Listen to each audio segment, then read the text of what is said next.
Hey, good morning. Bonjour. Good evening, good afternoon. If I don't catch you later on, good night. It is the Truman Show. And you are joined by no, it's not. It's not the Truman Show, is it? Good morning. Like, where are we broadcasting to now? Hong Kong. I tell you, John, good morning is the best icebreaker ever. Just try it. I was in Sainsbury's this afternoon and I was waiting for somebody to move from some aisle to get to it. And I just about walk in and this lady pushed me out of the way and just stood in front of me. I tapped her on the shoulder. She went, "Don't touch me." I was like, "Did you see me here?" She's like, "Yes." I'm like, so you're just rude? No. I just believe that I was here before you. And I was like, well, you clearly weren't, but you saw me anyway. So anyway, long story gets short. And I had to get that off my chest. So the problem is we don't have the 2 meter rule, because that was really simple. As I said to someone at the time, I was in a well-known DIY department store and I was looking at other stores are available. Other B&Qs are available.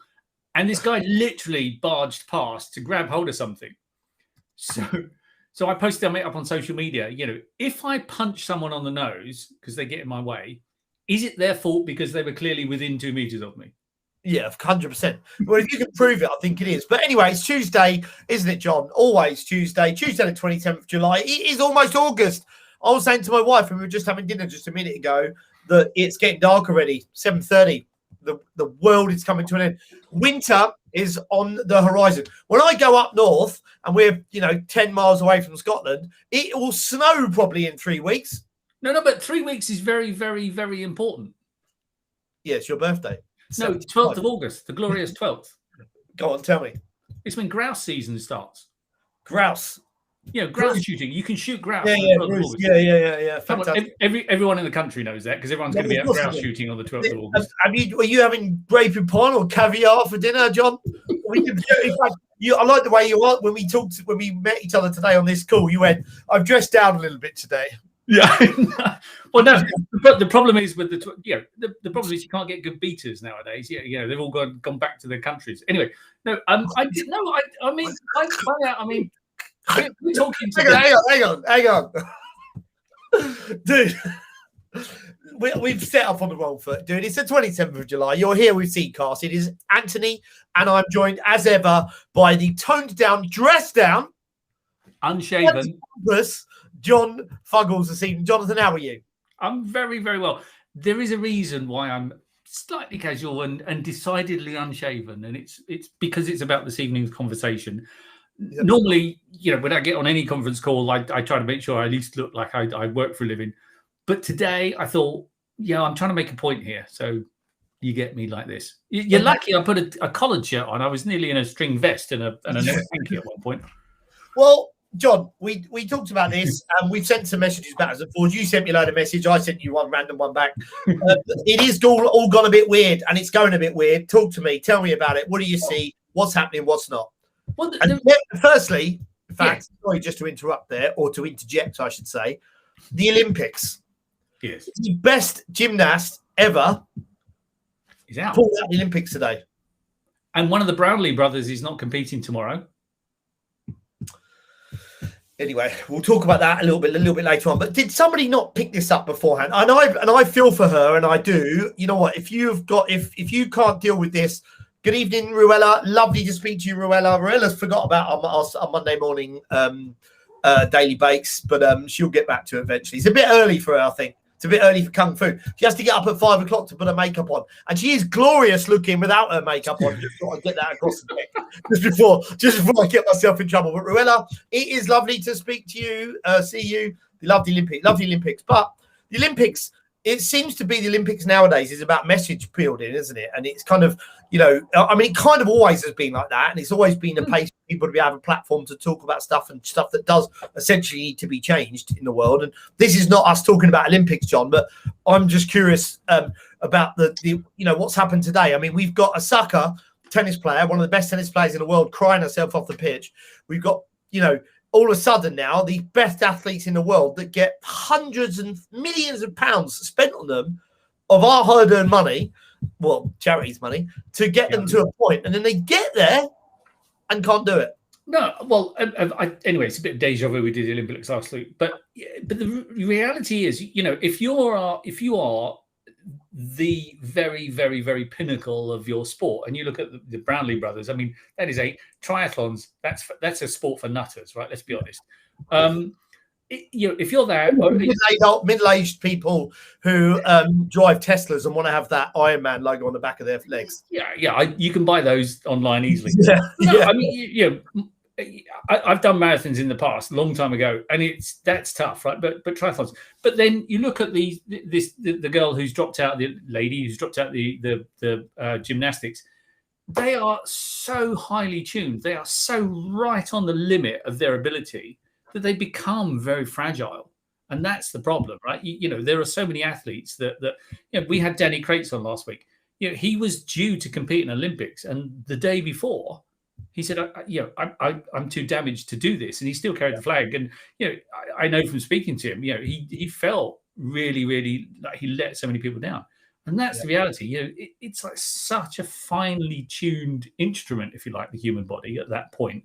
That it does break. I don't want to go on about it. I don't want to remind you, John, but I was in a similar, In fact, funny enough, bear in mind, I was multiple world champion at the time.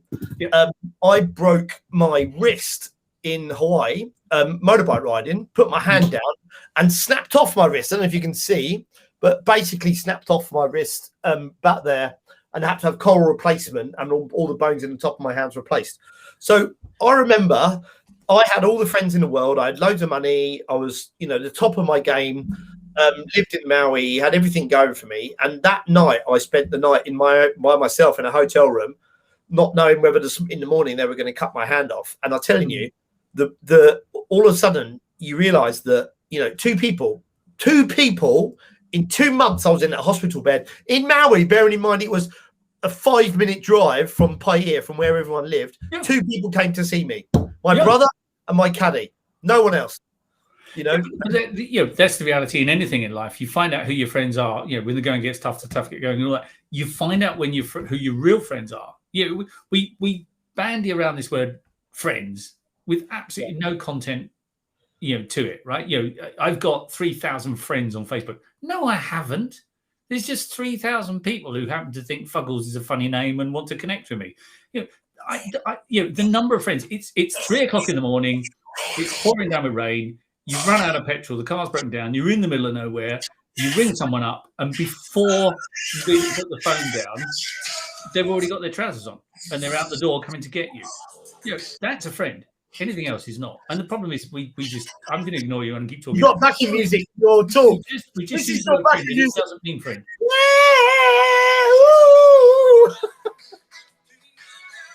Anyway, we were going to talk about going back to work and social interaction and all that stuff.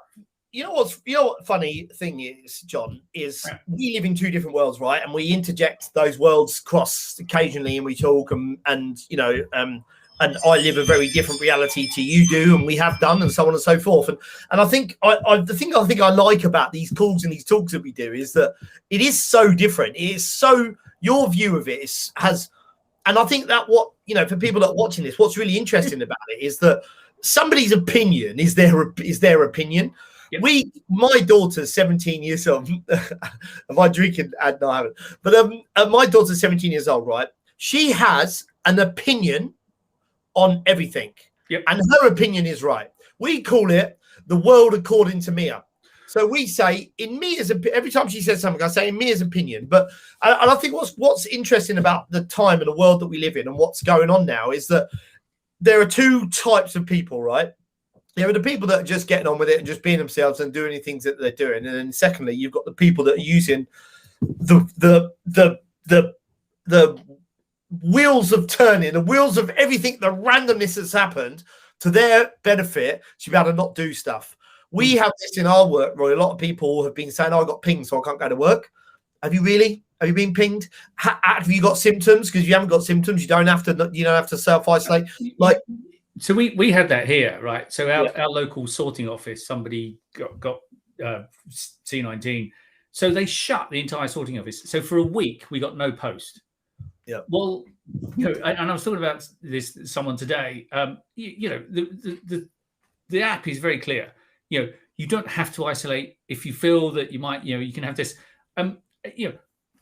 The weather was nice. Let's all have a week off. The problem is, there are those that kind of will, drag themselves out of bed, come hell or high water, and then there's those that will go, I'm having a day off.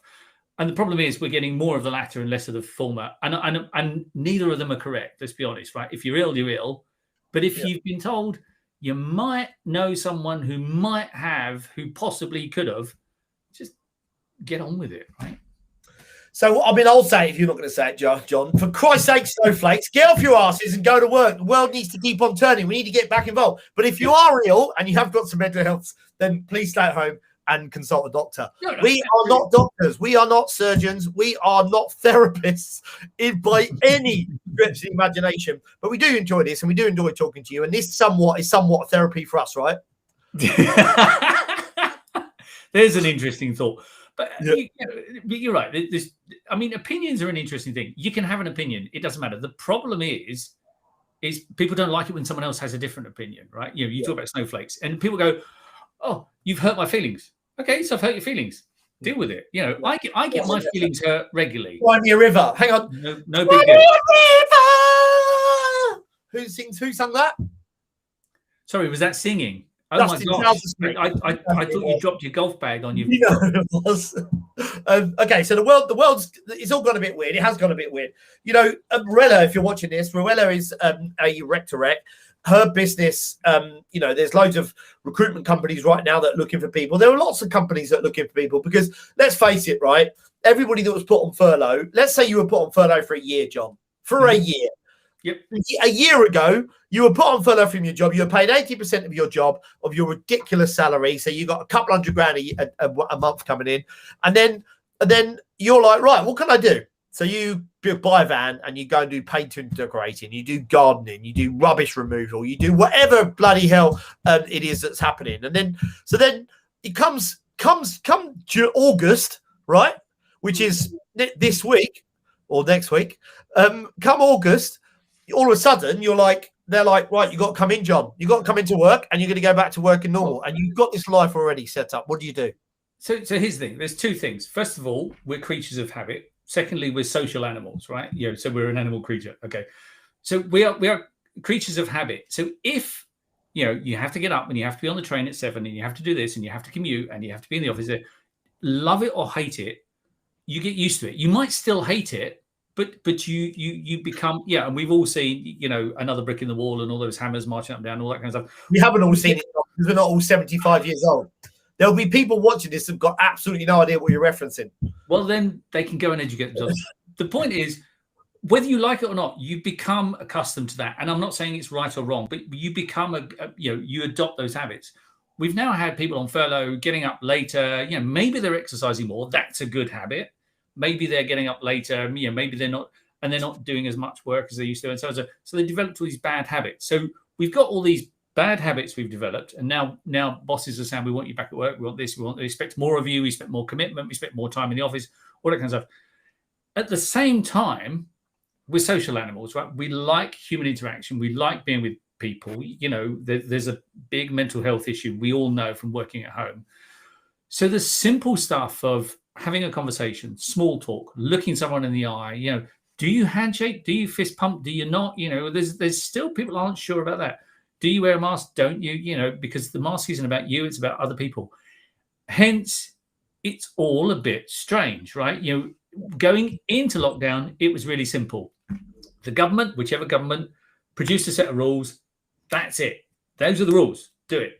Now, there are no rules other than the fact that the rules you had have been taken away. So some people want to go back to the office and socialize. That's great. Some people don't. That's not so good from a mental health point of view. It has a shelf life, that kind of life. But they don't want to go back because they got no damn enough to pay childcare, dude. They can stay at home and cook their dinner. They don't have to do commute every day. You know what I saw, and we talked about this before, but there was a company that bought armbands into the office. Yep. 3 different armbands: red, orange, and green. The red one was "Don't talk to me today" because I'm in a bad mood. The orange one was, I'm sort of okay. You can talk to me. And the green one was "Come and give me a cuddle if you want to." You know, I mean, Jesus Christ, dude. If that is what our world is coming to, then we should just shoot ourselves now. Yeah, but that's we're back to the I'm offended. Okay, get over it. But this is reality. Different bosses want different things. Different employees want different things. You know, we're commuting as well, and different commuters have different views of what's acceptable. You know, once upon a time, the worst thing that happened was on the tube was someone's smelly armpit and secondhand garlic, right? You know, that now the worst thing is you get off the other end and you end up in hospital. You know, it's a very different world. The reason it's all a bit strange is kind of no one knows what the rules are anymore, and you make your own rules, and your rules are different to my rules. I have a solution, John. Yeah. Sandwich boards. Everybody should get a sandwich board, a whiteboard, sandwich board, and you can every day, depending on how you feel, you can write it on it. You can use it in a cloud format, so it looks like a weather forecast. It can be your personal forecast, John. Every morning on LinkedIn, what I'm going to do from here on in, and I want to see everybody doing this from now on, I want to see your personal forecast. My personal forecast today is I'm going to be a miserable bastard. I'm not going to listen to everybody. And if you send me your CV, you're not getting a goddamn call. That's how I feel. No, I think you're missing out on a technology opportunity here. I like the idea. So baseball caps, but LED things on the front of the baseball cap, and you can have just a scrolling message that says, "Don't talk to me, don't touch me,"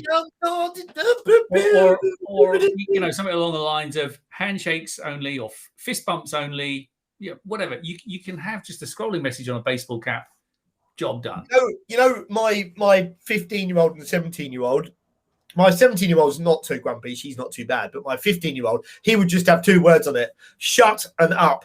That's all he says. Louis, can you put the bins out? Shut up. Louis, can you take your dog for a walk? Shut up. Salam. That's fine. Yeah. So don't cook for him. And when he says, "Where's my dinner?" you just say, "Shut up." Yeah. Live. Treat others as you wish to be treated. That's a thing.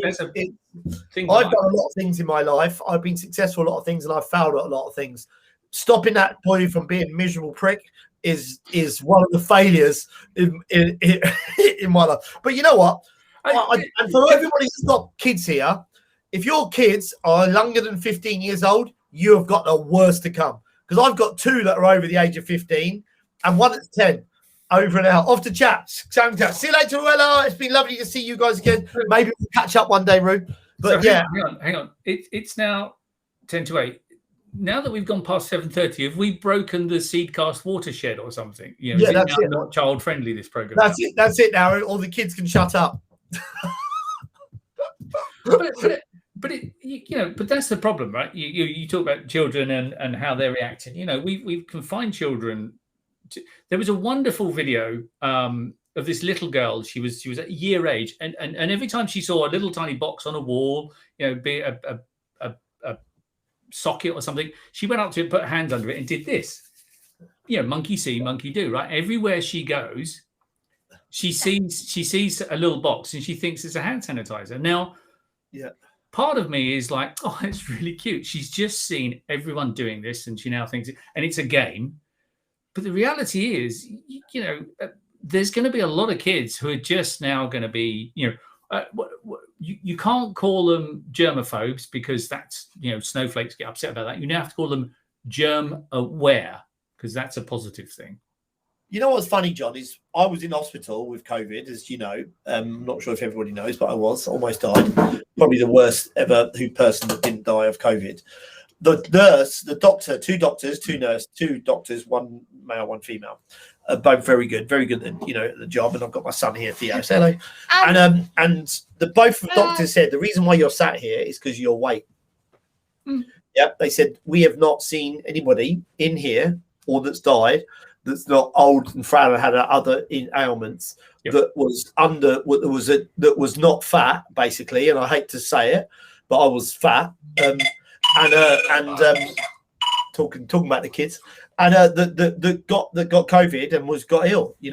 My brother, my nephew, and my brother have got COVID now. My brother's super fit, super skinny. Me too. You had COVID, haven't you? And Daddy, good to say, who was fitting. Daddy made the Bible page. Yeah, the pineapple head. Cool. Go away now. Okay. Okay. Cheers. Bye. He calls his brother pineapple head because he's a silly haircut. So yeah. So I mean, but you never hear anywhere that the reason why you've got if you're overweight, it's going to affect you more. But I was in a hospital bed, overweight, being told that you're here because you're overweight. Yeah, but that's the same with anything, right? You have heart disease. If there was a lot of people who have heart disease, and if you put extra strain on your heart, that has if you smoke, carelessness causes fire, apparently. Okay. The reality is, if you have medical conditions, if you have a medical incident, if the least fit you are, the more impact it's going to have, right? People who smoke, people who drink too much, people who are overweight, people who don't exercise enough, and there are people who are super skinny but don't exercise enough. Let's be honest. All of those things have a part to play. But similarly, going back to you were talking about Olympians earlier, they are incredibly fragile as well. They, you watch some of these super long distance runners. They've always got colds. They've always got something like that because they're pushing their body to such a limit. Yeah, exactly. And you know what? I've been there, we had trainers and stuff like that, obviously on the world tour, and because of the complexities of windsurfing, you needed to be a certain weight. So the lighter people didn't win, basically, unless you're doing the Olympics. Olympic windsurfing was different to what I did. So being heavier and bulkier actually benefited you. So we used to eat and eat and eat and eat to try and get heavier, but because we're doing so much exercise, so we kind of balance it out. But I've got friends and stuff, and in living in Maui, there was a lot of baseball players. So basically, people go to colleges, find decent baseball players, chuck them in Hawaii, pump them through with steroids, get them training, give them like a year and a half window, and then put them into baseball. The most famous American sumo wrestler was a Hawaiian chap. Yeah. I've been to a couple of sumo wrestling matches in Japan and in Hawaii. Super amazing. Oh yeah. The theatre of it all and the drama. Yeah. And I love that sort of thing. And you know what? I think with the Olympics on now, I think these athletes are fantastic, and I think what they go through is amazing. It's different now, the Olympics, than what it was 10 years ago. Now the funding, and we talked about this last week with the funding, all that sort of stuff that comes from Sport England and all that sort of stuff. In fact, I was on a committee of Sport England, 5 years ago, and where we heavily tried to get kite surfing and stuff like that into the Olympics. So there are lots of, now there just seems like everything is a platform for people, doesn't it? And everything is a platform for minorities, and as much as there can be that opportunity to do it, maybe it's the best time for people to talk about those things. I think if we look at the Olympics, it's like a scaled up version of just people just going back to work, isn't it? So all of a sudden now people. But it's like anything in life. If you give people a platform, they will use it, and hopefully they use it for the good. Look at what's happened with the women's beach volleyball, right? Yeah. They got fined for wearing shorts. Yeah. I'm sorry. Pink came out and said that she'll pay it. No. But that is fundamentally wrong, that they should be fined. All the other teams turn up tomorrow wearing shorts, 2 fingers up at the IOC and go, we are not subject. No, I'm not going to watch it. It's not so much fun to watch. Yeah, but that's the problem. That's really bad. But that is really bad. They've made a stand on something, and they should be applauded for that. So that's really, really, yes. Women wear bikinis on the beach all the time. They've got no problems with it. Yeah, but they have a choice. They choose to wear bikinis on the beach to public. They wanted to wear shorts and were fined because of it. It's about, and that's the problem. There's rules. There's rules and there's rules there. Where do you bloody stop, dude? The guys can wear shorts, the women can't. No, I'm sorry. How's that work? The guys in Speedos. No, they have to wear shorts. Yeah, but it is a rule, and yes, maybe it does need to be changed. But could they have not had that conversation beforehand? Well, they did not? Apparently. They did apparently. They did apparently. They told their uniform wasn't acceptable. But what the IOC should have done was gone, yeah, you know what? It's not within the rules, but we get it. Move on. the point is, but then everybody bends the rules. No, it's not. It's shorts, mate. It's if they not. bend over to that, there'll be people all day long going this and stuff. You know, our Olympics has become this point where our best, the US, undoubted one of the US's best Olympians has pulled out the Olympics today because of mental health, right? Yep. You know what? If she doesn't feel great and she shouldn't do it, then she should not do it. 100%. Absolutely. 100%. I agree with that 100%. You know, if you go to the Olympics to make a stand to say that you shouldn't be wearing bloody pants or whatever it is, then Jesus, man, that conversation. No, you're missing the point. You're missing the point. They should be able to wear sports gear that is suitable, you know, to play the sport. They've just been told, you know, you can't because that's the rules. The point is, any platform you have, and not just in sport, in business, you know, you have an opportunity to make change for the good, for better. And if you don't, shorts is not improving women's volleyball. I would argue it's within their right to decide to but wear. How is it improving the football?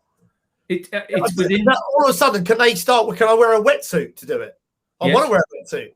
I would like to wear a wetsuit, a full long arm, long leg wetsuit with wetsuit boots while I'm playing volleyball. Where do you know, like? But what do you mean? Is if I want? That's ridiculous. You're, you know, the rules are there because the rules are there, right? They are the rules. It is a rule. No. The rules for women wearing super tight, skinny bikini bottoms because some fat middle-aged bloke thinks it looks good. How do you know it's a fat middle-aged bloke? Because it's the IOC. It's full of fat middle-aged. You know what? I guarantee you, at some point, and this is controversial. Women's volleyball. Who the hell was watching women's volleyball? Not a sausage, mate. Not a sausage back in the day. All of a sudden, they were like, you know what? Girls, let's chuck you in bikinis. 100% more people are going to watch you. And they went, yes. I bet that's what happened. I mean, I don't know. It may well have been. It may well have been. I wasn't there. I wasn't. All of a sudden, people are like, oh, my God, my feminine. You know, there's a man who done a sex change doing weightlifting. I know. Yeah, I know. You got to have some balls to be a female weightlifter in New Zealand, don't you? Apparently, or at least have had them removed. But here's the thing: have bits snipped off, take hormones, and suddenly you're a girl. But go out and smoke a bit of pot, and you're banned for 2 years. Like, I'm sorry, there is something fundamentally wrong. So I watched SWAT, the series SWAT, and one of the girls is she's a lesbian. She's got girlfriends. But she's bisexual. Then she figures out she's bisexual. And then she goes in a relationship where there's 3 of them. I can't remember what it's called. This is a word for it. But anyway, and one of the ladies that she's talking to, she didn't want her telling her daughter. And I was thinking to myself, and I said to my wife afterwards, Theo's 10. He came back from school the other day and he said, Daddy, I've got 2 new words. And I said, what are those words, son? And he said, vagina and sex. Right. I was like, where did you hear those 2 words? And he said, well, we're talking about sex education next year. But they gave us a little bit of it's required at year 5 they start now. Yep. So he's 10 now, 11 in December. So we were just chatting, my wife and I just said, you know, with all the things that are going on in the world and the complexities of it, and it is complicated. The LGBTQ community is complicated, 100%, right? I mean, it takes a certain generation to get their head around it and properly understand it. I totally understand that. We have friends that are of every persuasion. But how do you explain that to a 10-year-old kid? And should a 10-year-old child be able to make its choice? Well, Jesus Christ, we've properly gone off the reservation now. We've gone off the reservation now. So that's a complicated thing. Here's the thing. It's mandated what sex education is covered and at what ages and all that kind of stuff. Very, very strictly, you know, in the UK, very strictly controlled. Do you know the one thing that is not covered in the entire sex education requirements? Butt plugs? Permission. Yeah. Consent. Yeah. Can I do it? Consent. Consent that's you know, I'm sorry, that is a hugely fundamental part, right, of sex education is consent. I agree. It's not required. Yeah, and you know, I think what's interesting is we were sat around a dinner table and Theo went to my other kids about a vagina, and they went, "Do you like boys and girls?" And he went, "No, I don't like girls." And they went, "You're gay." And he's like, what's gay? And you're having this conversation with a 10-year-old who then is confused anyway. I have solved your problem. Go on. So to your 15-year-old, like I said, don't feed him. And when he says, where's my dinner? Say, shut up. And then he'll be in the kitchen and you won't have this conversation. I've just solved your problems in one go. He doesn't clean up. He'll just do it. He'll just go, okay, no problems. I'll make mine. He eats chicken, rice, and eggs. That's it. Eggs. I'm assuming chicken eggs. So chicken, rice, and chicken. Yeah, basically liquid chickens. John, it is 8 o'clock. It is Tuesday, the 27th of July. We went around about in circles, but it has gone all a bit weird, hasn't it, John? This is going to be a bit weird, and it hasn't been weird. Look at John, hasn't shaved in 2 hours, and that's how much fur he's got on his head. Not the top of his head, but the side of his face. In fact, I was even thinking about getting implants, John. What do you reckon? What kind of implants are we talking about? Woohoo! Anyway, we shouldn't be sexist on this show because we're not, are we? Hold that thought. Yeah, hold that thought. But anyway, guys, it's been a pleasure. We love this. It is a bit of fun, guys. It is a little bit of fun, and sometimes we touch on controversial pieces. And obviously, John and I do have different opinions on things, but we talk it, discuss it, and bang it out on here because this is our platform to be able to do it. If you feel like you want to come on and you want to talk about something that is dear to your heart, and you want us to negotiate an even keel, if you like, across it, then please feel free to talk to us, guys. It's been Seedcast. It is 8 o'clock. Tuesday, the 27th of July. John, as always, it's a pleasure, mate. Thank you very much. I'll see you guys later.